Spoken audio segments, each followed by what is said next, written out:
প্রিয় ভাইরা আমার, হাতটা জোর করে বলে যদি পা ধরতে হয় ধরবো, আসেন। জীবনে বিশেষ করে 2টা পাপ আমরা কেউ করব না, ইনশাল্লাহ। বলেন, আপনাদেরকে খুব কষ্ট হচ্ছে? 2টা পাপ জীবনে করবেন না। সবাইকে অঙ্গীকার করতে হবে আজকে। কয়টা? শুনেন, আপনি এক ওয়াক্ত নামাজ পড়েন নাই, আল্লাহ চাইলে মাফ করে দিবে। ভুলে জেনা করে ফেলেছেন, আল্লাহ চাইলে মাফ করে দিবে। ভুলে একজনকে গালি দিয়ে ফেলেছেন, আল্লাহ চাইলে মাফ করে দিবে।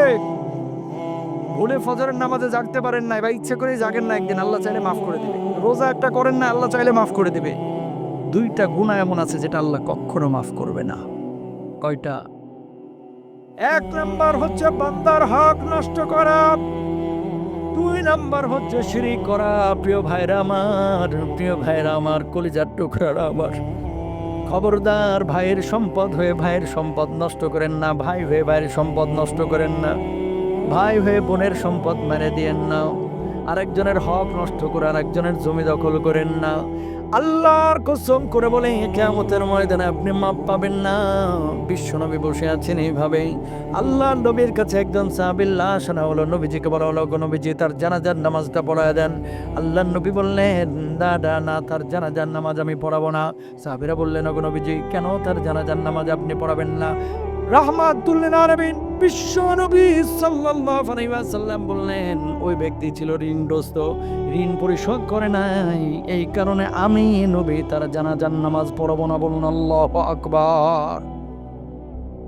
পা ধরা লাগলে ধরবো। আজকে একটা কথা বলে যাই, আপনারা অনেক মানুষ এখানে বসে আছেন যারা পৈতৃক ভিটার বোনের সম্পত্তিটা এখনো বুঝায় দেন নাই। অস্বীকার করতে পারবেন? বাপের বাড়ির সম্পদ যেটা বোনদের হক ছিল দেন নাই। আল্লাহ কসম করে বলি, 36 বার উমরা করেও জান্নাতে যেতে পারবেন না। চ্যালেঞ্জ করলাম আপনাকে। আল্লাহ তাআলা বান্দার হক নষ্ট করলে এটা গুনাহ মাফ করবে না। ঘুষ দিয়ে চাকরি নিছেন, আছে না ঊর্ধ্বতন কর্মকর্তা, 50 জনের থেকে 3 লাখ করে টাকা নিছে, ঘুষ দিয়ে চাকরি দিবে তাই 13 লাখ করে টাকা নিছে, চাকরি একটারও দেয়নি, মারা গেছে। আরেকজনের জমি দখল করে জাল দলিল করে নিজের নামে লিখে নিছে, আছে না? টাকা ঋণ নিছে 20,000, কয় 3 দিন পরে দেব, 3 দিন আর হয় না, টাকা তো দেয় না, উল্টা আরো ফাপড় নাই। কথা বলেন, আছে না নাই? কিয়ামতের ময়দানে এই শ্রেণীর মানুষ, এরা আবার নামাজও পড়ে, রোজাও করে, হজ্জও করে, যাকাতও দেয়। আল্লাহ তাআলা কিয়ামতের ময়দানে ফেরেশতাদেরকে বলবে, এদের আমলগুলো চেক করো তো। ফেরেশতারা তখন বলবে, আল্লাহ, এই মানুষগুলো নামাজ পড়েছে, রোজা করেছে, হজ করেছে, যাকাত দিয়েছে, কিন্তু বান্দার হক নষ্ট করেছে। আল্লাহ কি ফয়সালা হবে? আল্লাহ রাব্বুল আলামিন তখন বলবে, ফেরেশতারা রে, ওদের যে আমলগুলো আছে, আমলগুলো কেটে কেটে এখন পাওনাদারদের পাওনা মিটিয়ে দাও। যখন পাওনাদারদের পাওনা মিটিয়ে দেওয়া হবে, আমার আল্লাহ রাব্বুল আলামিন তখন ফেরেশতাদেরকে বলবে, এখন আমলের কি অবস্থা? ফেরেশতারা তখন বলবে, আল্লাহ, এই মানুষগুলোর জান্নাতে যাওয়ার জন্য যথাযথ আর আমল নাই, আমলের পাল্লাটা শূন্য হয়ে গেছে। আল্লাহ রাব্বুল আলামিন তখন বলবে, যত বড় হাজি হোক, নামাজি হোক, শিকলে বেঁধে বেঁধে মানুষগুলোকে জাহান্নামে নিক্ষেপ করো। বলুন নাউযুবিল্লাহ। একজন মানুষের গাছের ডাব চুরি করে খাইছেন, আম চুরি করে খেয়েছেন, আরেকজনের হক নষ্ট করেছেন। করেন না ভাই? আরে কয়দিনের দুনিয়া? আগে মাইরে খাইছেন 50 লাখ, আর এখন মসজিদে খালি দান করতেছেন 20,000 করে, খালি 2 লাখ করে। এত সোজা না আল্লাহর জান্নাত? তোমার জন্য মসজিদে দানের চাইতে যার হক নষ্ট করেছো, এর হক বুঝিয়ে দেওয়া আরো আগে বেশি জরুরি, ঠিক কিনা? তিতা লাগবে এই ওয়াজ। হুজুরের লাগে অনেকে পছন্দ করে না, আনছি আপনারা হুজুর তাফসির করার লাগে, কি বাড়া ভাতে সাইড হালতাছেন। হুজুরের অনেকে পছন্দ করে না, কয় এই ওয়াজের দরকার কি? আপনার কাছে রিকোয়েস্ট ভাই, আপনি মাপ পাবেন না।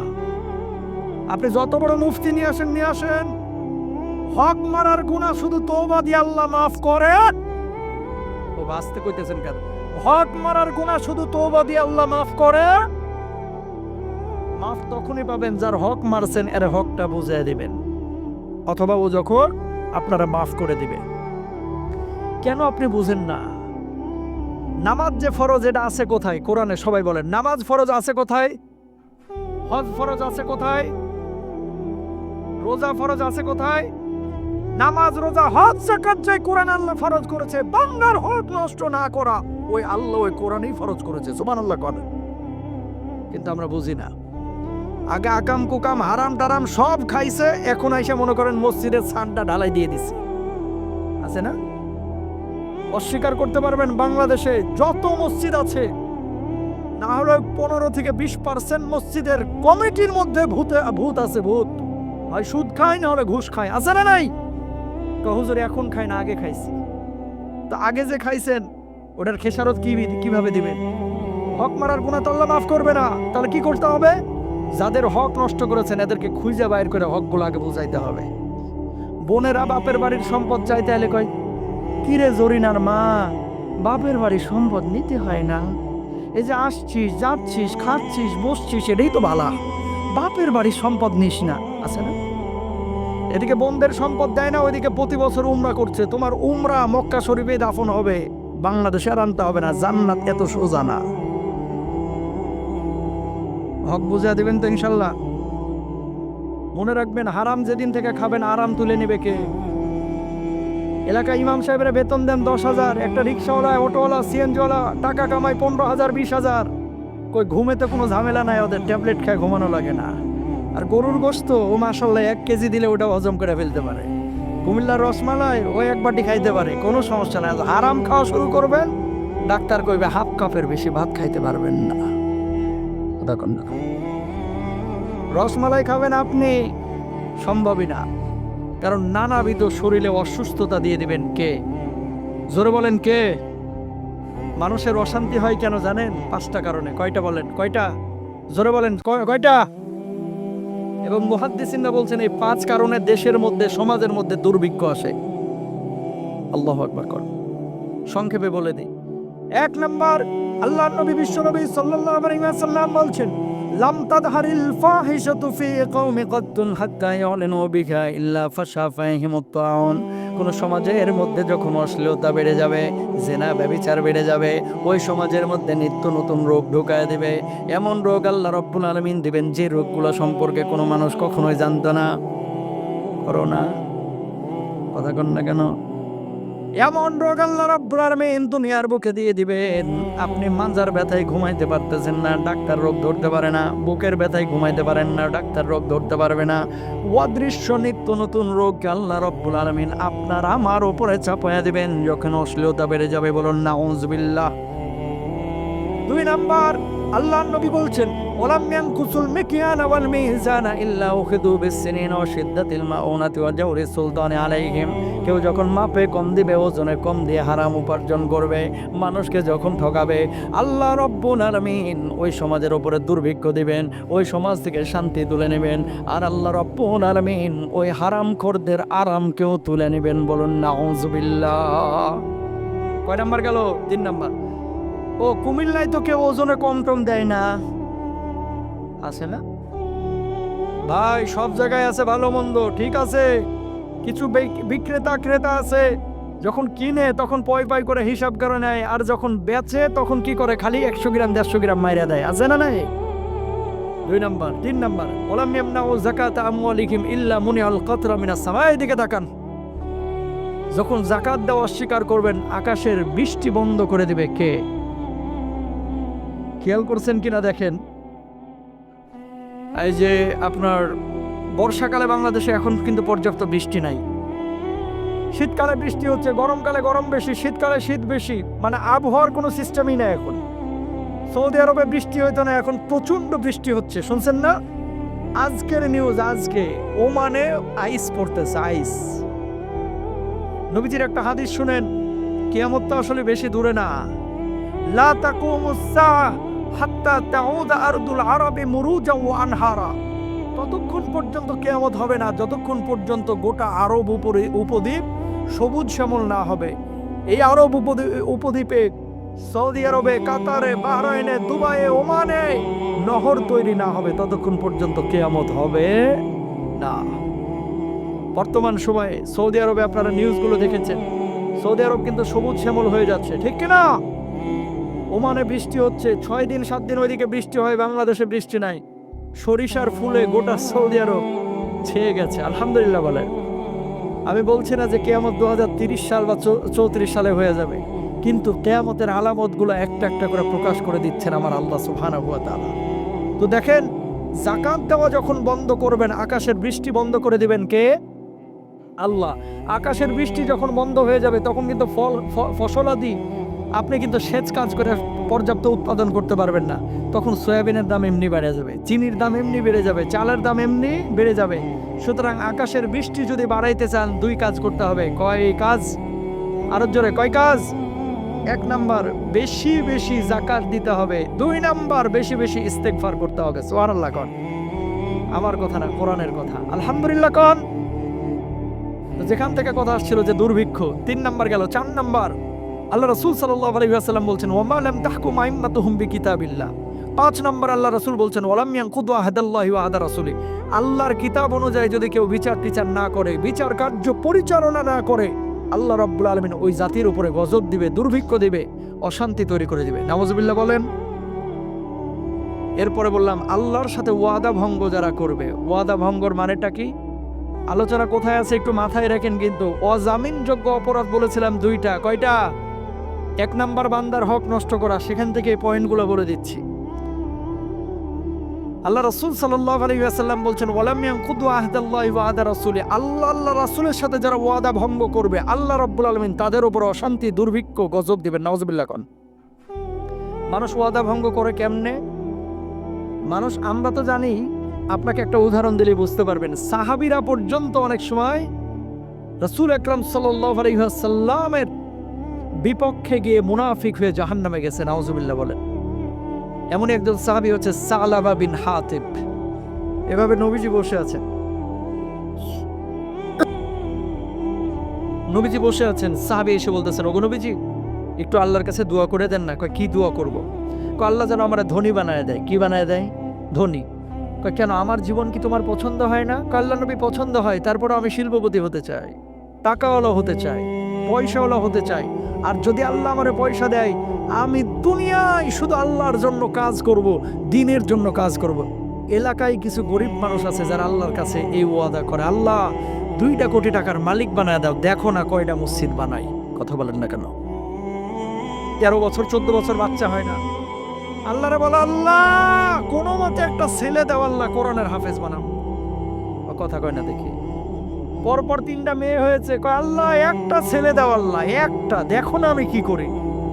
আল্লাহ বড় আলেম বানাবো। বিশ্বাস করেন পরে মক্তবের বারান্দাতেও পাঠায় না। কথা কন না কেন? আমার পরিচিত, আমার রাজশাহীতে এক লোক, আমি ভারতে মাহফিল করি প্রতি বছর মার্চে। আমি ভারত যাচ্ছি 2006 সালে। ওই মহিলা আমার আইসা হাতটা ধরতে বাকি, খালি কয় হুজুর বিয়ে হওয়া হইলো 12.5 বছর, এখনো বাচ্চা আল্লাহ দিল না। আপনি তো মুসাফির মানুষ, ভারতে যাবেন, একটু দোয়া করেন যাইতে যাইতে আল্লাহ যেন আমার একটা বাচ্চা দেয়, ছেলে হোক মেয়ে হোক। হুজুর আল্লাহকে হাজির নাজির যাইনে বলতেছি, শপথ করে বলতেছি, একটা বাচ্চা যদি আল্লাহ আমারে দেয়, আমি এটারে আলেমা বানাবো, আলেম বানাবো, হাফেজ বানাবো, মাদ্রাসায় পড়াবো, চেষ্টাটা করব। ঠিক 2 বছর পরে মেয়েটার পেটের বাচ্চা আসলো। আলহামদুলিল্লাহ। বিশ্বাস করেন আকিকাটা পর্যন্ত 2-3 বছর ঠিক মতো দেয় নাই। মাদ্রাসায় পড়ানো তো দূরের কথা, এখন এরে বানাইছে মুমতাজের মতো। নাউজুবিল্লাহ কন। গাদ্দারি করলো কার সাথে? আরো জোরে কন। আল্লাহর সাথে। সালাবা বিন হাতিব নবীজির কাছে এসে বলছে আল্লাহ নবী একটু দোয়া করে দেন না। কারণ হে জানে আল্লাহ নবী দোয়া করলে বন্দুকের গুলি মিস হবে, কিন্তু নবীজির দোয়া মিস হবে। নবীজি বলছে আচ্ছা তোমার জন্য দোয়া করতে হবে, ঠিক আছে। প্রথম দিন বললো যে সামনে থেকে চলে যাও, চলে গেল। দ্বিতীয় দিন কয় সরো আমার সামনে থেকে, চলে গেল। তৃতীয় দিন এবার আইছে, নবীজি আল্লাহরে বলছে আল্লাহ ওরা ধনী বানায় দাও। সাথে সাথে দোয়া কবুল। সুবহানাল্লাহ। দোয়া যখন কবুল হয়ে গেছে, এবার উঠে বাচ্চা একটা দেয় না, বাচ্চা দেয় 2টা, ছাগলে বাচ্চা একটা দেয় না, বাচ্চা দেয় 2টা। 1 বছরের মধ্যে এত সম্পদ আল্লাহ রাব্বুল আলামিন বাড়াইয়া দিলেন। মদিনার বুকে সম্পদ রাখার জায়গা নাই, সম্পদ রাখার জায়গা নাই। যখন সম্পদ ছিল না 5 ওয়াক্ত নামাজ মসজিদে নববীতে এসে পড়তো, জুমার নামাজে বিশ্বনবীর সামনে এসে বসে থাকতো। এখন সম্পদ বেড়ে গেছে, এত সম্পদ বাড়লো, মদিনার বুকে আর জায়গা নাই তার সম্পদ রাখার জন্য। ইন্ডাস্ট্রিয়াল এরিয়ায় যাইতে হবে, দূরে চলে গেলেন। যাওয়ার পরে এখন এই উটের খামার করলেন, ছাগলের খামার করলেন। অনেক দিন হয়ে গেল, নবীজি ওই সাহাবীকে আর দেখতে পায় না। নবীজি বললেন, ও সাহাবীরা, সালাবা কই? সালাবা বিন হাতিবকে কেন আমি দেখি না? সাহাবীরা জবাব দিলেন, ইয়া রাসূলুল্লাহ, ওগো নবীজি, আপনার সাহাবী এখন অনেক বড় শিল্পপতি হয়ে গেছে, ধনী হয়ে গেছে, সম্পদ এত বানিয়ে দিয়েছে যে সম্পদ মদিনার বুকে রাখার জায়গা নাই, এই জন্য দূরে চলে গেছে। আগে 5 ওয়াক্ত নামাজ মসজিদে নববীতে এসে পড়তো, এখন 5 ওয়াক্ত নামাজ তো পড়ার তার সময় নাই, 5 ওয়াক্ত নামাজে আসে না, আবার জুমার নামাজেও আসে না। আল্লাহর নবী বললেন, আফসোস আমার জন্য। এর কয়েকদিন পরে আল্লাহ রাব্বুল আলামিন যাকাতের বিধান ফরজ করেছে। যখন যাকাতের বিধান ফরজ হয়েছে, অমনি সাহাবীদেরকে নবীজি বললেন, সাহাবা তো অনেক বড় শিল্পপতি, তার কাছে যাও, যাওয়ার পরে যাকাতের অর্থ চাও, 2.5% হারে যাকাত দিবে। সাহাবার কাছে সাহাবীরা গেলেন, যাওয়ার পরে বললেন, সাহাবা, আল্লাহ রাব্বুল আলামিন যাকাত ফরজ করেছেন, তুমি তোমার অর্থ থেকে যাকাত প্রদান করো। সাহাবা জবাব দিলেন, মুসলমানদের মধ্যে কি আজকাল চাঁদাবাজি শুরু হয়েছে? ওমর নাউজুবিল্লাহ বাড়িতে গিয়ে বললেন, আগে নবীজির কাছে দোয়া করতে বললো যে আমি দিনের জন্য অনেক কাজ করবো, এখন যাকাতের বিধান ফরজ হওয়ার পরে সাহাবীরা গেছে, মুসলমানরা এগুলো কি শুরু করলো? এগুলো তো অমুসলিমরা দেবে, আমি মুসলমান, আমার টাকা আমি আরেকজনের দিমুকা। আরো জোরে কর নাউজুবিল্লাহ। সাহাবীরা মনটা খারাপ করে বিশ্ব নবীর কাছে আসলেন। আসার পর বললেন, ইয়া রাসূলুল্লাহ, ও তো যাকাত দিতে অস্বীকার করেছে। নবীজির মনটা খারাপ হয়ে গেল। আমার জীবন দশায় খবরদার আর কখনো ওর কাছে যাকাতের টাকা চাইতে যাবা না। নাউজুবিল্লাহ কন। নবী যদি কারো উপর খুশি হয়, আমার আল্লাহ বুঝি খুশি হবেন নাকি? জিবরিল আমিনকে আল্লাহ তাআলা বলতেছে, সঙ্গে সঙ্গে আমার হাবিবের কাছে হাজির হয়ে যায়, একটা না, দুইটা না, 4টা আয়াত আল্লাহ রাব্বুল আলামিন এই মুনাফিককে কেন্দ্র করে নাজিল করে দিয়েছে। নাউজুবিল্লাহ কন। জিবরিল আমিন আল্লাহর নবী বিশ্ব নবী সাল্লাল্লাহু আলাইহি ওয়াসাল্লামের কাছে আসলেন। আসার পরে বললেন, মিনহুম মান আহাদাল্লাহু লাইন আতানা মিন ফাদলিহি লানাসাদ্দাকান্না ওয়া লানাকুনান্না মিনাস সালিহিন।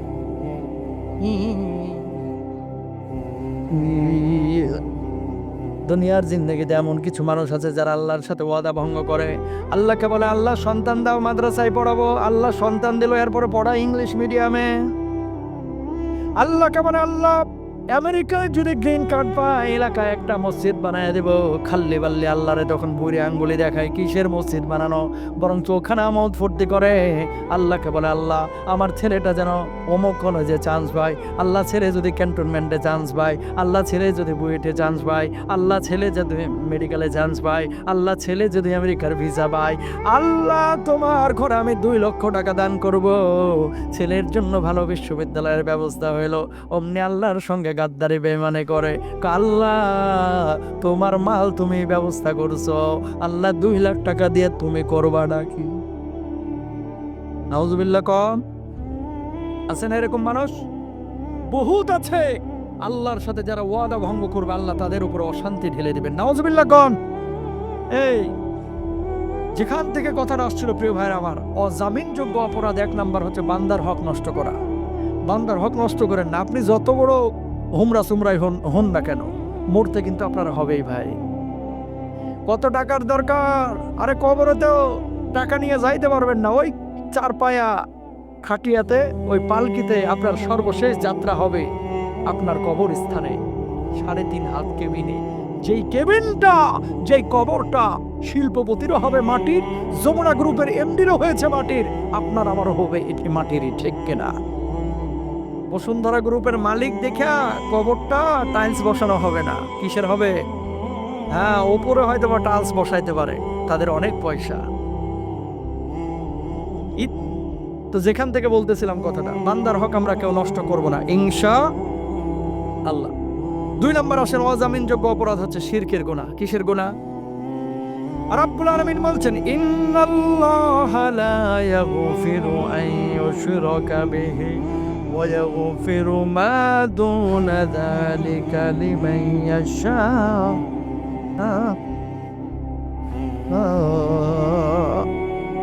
আল্লাহ রাব্বুল আলামিন শিরকের গুনাহ ক্ষমা করবে না। কিয়ামতের ময়দানে এক শ্রেণীর মানুষ উঠবে আল্লাহর আদালতে।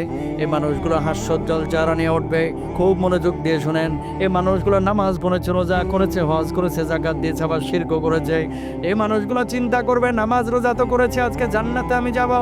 আল্লাহ রাব্বুল আলামিন ফেরেশতাদেরকে বলবে না, ও ফেরেশতা এদের আমলগুলো চেক করো। ফেরেশতারা তখন বলবে আল্লাহ এই মানুষগুলো নামাজ পড়েছে, রোজা করেছে, হজ করেছে, আবার শিরকও করেছে। আল্লাহ আমরা কি করব? আল্লাহ রাব্বুল আলামিন তখন বলবে এদেরকে জাহান্নামে নিক্ষেপ করো। মানুষগুলো তখন বলবে আল্লাহ কি এমন অপরাধ করেছিলাম যার জন্য আপনি জাহান্নামের ফয়সালা করলেন? আল্লাহ বলবে লা ইন আশরাকতা লা ইয়াহবাতান্না আমালুকা ওয়া লা তাকুনান্না মিনাল খাসিরিন।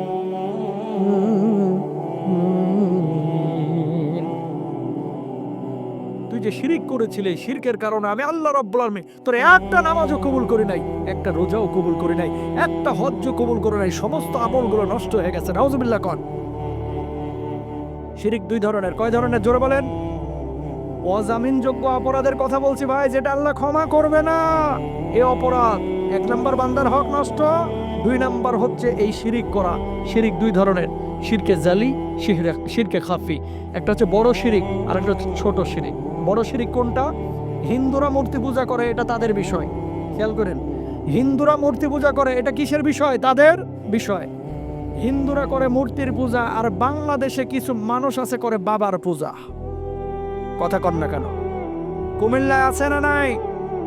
নামাজ রোজার খবর নাই, কয় হুজুর নামাজ পড়ি না, কি হয়েছে? ইমান ঠিকই তাজা আছে, টাটকা শয়তান।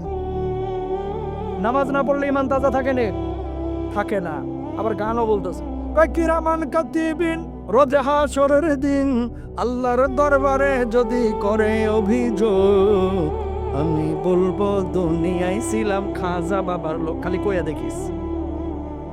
নাউজুবিল্লাহ কোন না। তোমার বাবাই জান্নাতে গেছে, তোমার গ্যারান্টি দিল কেডা? এই তাকান, আম্মা জান আয়েশা নবীজির পাশে বসে আছে। আল্লাহর নবী আমি আপনার কে? কয় তুমি আমার স্ত্রী। কয় ফাতেমা আপনার কে? কয় ফাতেমা আমার মেয়ে।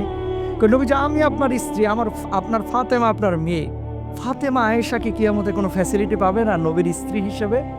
নবীজি জবাব দিলেন, আয়েশা তুমি যদি তোমার আমল নিয়ে কবরে যাও, ফাতেমা যদি তার আমল নিয়ে কবরে যায়, এই নবী কিয়ামতে তাদের জন্য সুপারিশ করবে। ফাতেমাকে চিনবে, আয়েশাকে চিনবে। আমলহীন কবরে গেলে এই নবী আয়েশাকেও চিনবে না, ফাতেমাকেও চিনবে না। আল্লাহু আকবার। আর আমরা কি করি? এক জায়গায় মুরিদ হওয়ার পরে এই হক্কানি পীরের কাছে অবশ্যই যাবেন, অবশ্যই যাবেন, যার কাছে গেলে কোরআন হাদিস শিখা যায়। নামাজের খবর নাই, রোজার খবর নাই, হজ্জের খবর নাই, খালি গাঁজা খাওয়ার হুক্কুর হুক্কুর করো আর বলো যে জান্নাত অটো গিয়ারে আমার বাবাই টানে নেবে। তোর বাবাই জান্নাতে গেছে, তোরে গ্যারান্টি দিল কেন?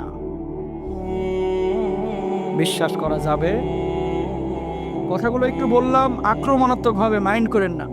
কয়েকদিন আগে কুষ্টিয়ার এক ভদ্রলোককে দেখলাম ইউটিউবে, গাঁজা বলে কোনো শব্দ নাই, সব সিদ্ধি পাতা।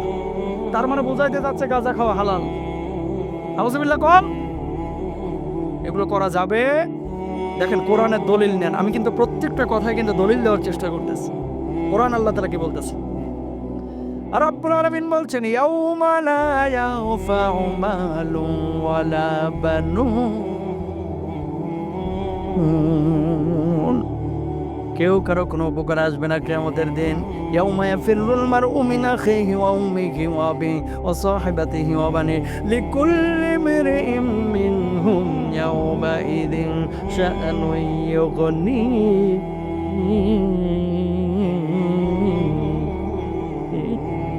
আমার আল্লাহ রাব্বুল আলামিন বললেন, ভাই ভাইয়ের থেকে পালাবে, বাবার থেকে সন্তান পালাবে, সন্তান মার থেকে পালাবে। কেউ কারো কোনো উপকার আসবে না সেদিন, কেউ কারো কোনো উপকার আসবে না সেদিন। আপনার উপকার আসবে শুধু আপনার আমল, শুধু আপনার আমল। বলুন আল্লাহু আকবার। সুতরাং আমল নিয়ে কবরে যাইতে হবে। আরেকজনের উপরে নির্ভরশীল হওয়া যাবে? জোরে বলেন, নির্ভরশীল হওয়া যাবে?